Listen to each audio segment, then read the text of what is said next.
any background. A child is an innocence, joy, and mercy. Every adult and every person of strength has a duty to protect the infirm and the little ones.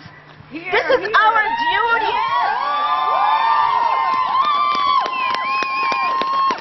When Hamas responds to that siege by sending primitive homemade rockets, it endangers children. Yes. When Israel carries out collective punishment on the Palestinians, dropping tons of missiles and bombs, it definitely kills children. Yes. So far, children have died as a result of those bombs, and 100 more are maimed and disabled, and thousands of unexploded laying to harm more children. The Israeli propaganda machine, and that is what it is, has succeeded in dehumanizing Palestinians.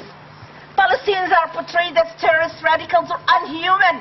That way, it becomes much easier, so nobody cares. How many of their homes have demolished? How many of their land is confiscated? And how many are prisoned? And how many are refugees?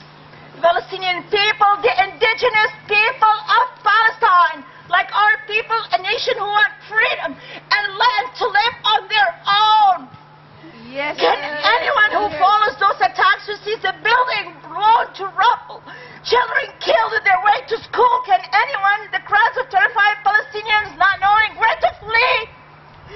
Heartless, savage people killing them? How do they live with themselves and excuse this behavior? They are a party in human slaughter. And because of the world apathy, they are not even criticized of this conduct. Israelis forgot that the innocents who suffered and died in Gaza are a reflection of themselves. The violence unleashed on Palestinian children, unfortunately, will be the violence unleashed on Israeli children. This is tragedy for Gaza. This is tragedy of Israel. There is no truth.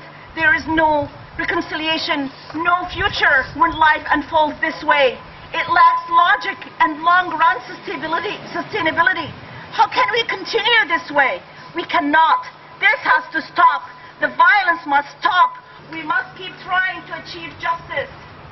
Peace in the Middle East and security for Palestinians and Israelis alike will only come with justice based on rapid implementation of the UN resolution pertaining to this conflict. A colleague and friend who just arrived from Gaza 2 months ago keeps a diary of her feelings and experiences. Suad, she's here. She calls it good night, my love. See you in heaven. I spoke to her yesterday. She speaks to her family every day. I could not feel but feel shock and despair and helplessness as she was telling me what's happening in our planet. Medical teams cannot cope. Doctors are working 24-hour shifts. There are not enough beds, equipment, or medicine. The situation has reached a critical point that doctors frequently confront dilemmas. Like they say, whether we treat this child because he's bleeding to death or this baby with severe head injuries. Can you imagine when you weigh one life against the other? While doctors face these difficult situations, the politicians continue to debate whether are we facing humanitarian crisis or not.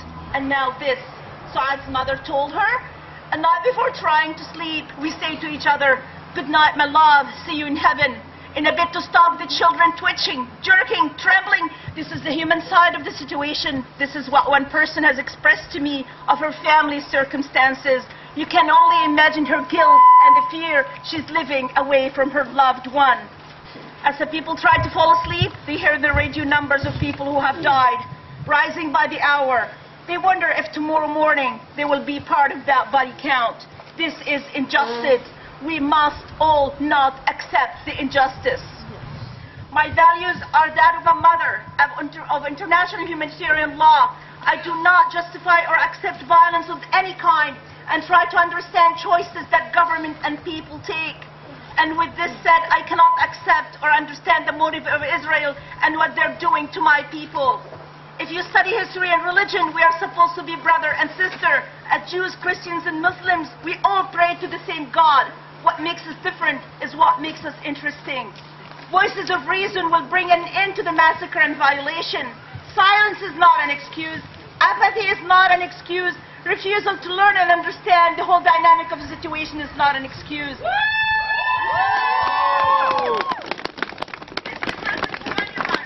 us stand together, demand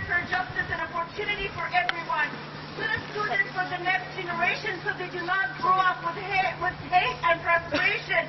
Let us take a stand and cultivate respect and love for everyone. That is my faith. That is my belief.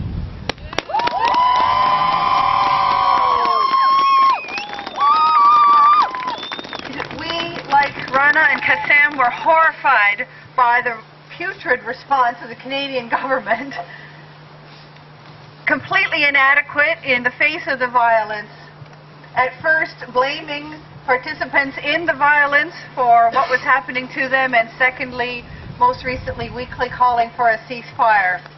The petition has been received by the members of Parliament for Newfoundland and Labrador, and it urges them to pressure the federal government to take a strong international stand. We have a reputation as a peacekeeping country. We have asked our local MPs to make it clear that we are not satisfied with the federal response to what is going on in Gaza at the moment, and to press for stronger international voice. With what can we do? You find something. It's not a large thing that we've done, but at least it's something.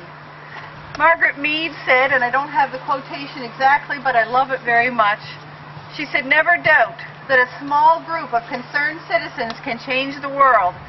She said, "It's the only thing that ever has." Injustice anywhere is a threat to justice everywhere. This is not about taking sides. This is not about blame. Because when there is no peace, everyone is a victim. We must stand and tell our government that they have grossly, absolutely, and unequivocally failed the Canadian people, those people of Palestinian descent, and those people of Jewish descent that are equally as horrified by the situation in Gaza. We have to scream from wherever we can, whether that's a petition or whether that's on the steps of this building, and say that this is not justice, and that is what we have to demand. It's justice. Yes.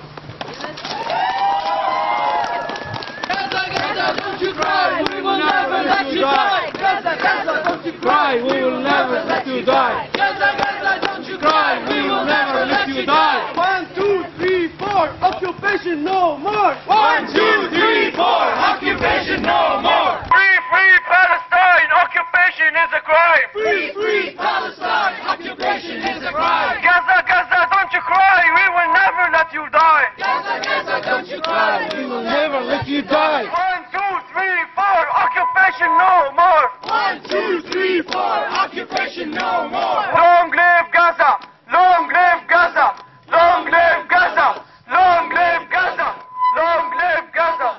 Long live Gaza. For now, perhaps Imam Dr. Hadara puts the Gaza crisis into the finest focus. You can sum this up in one word, is that to solve this problem you need a miracle.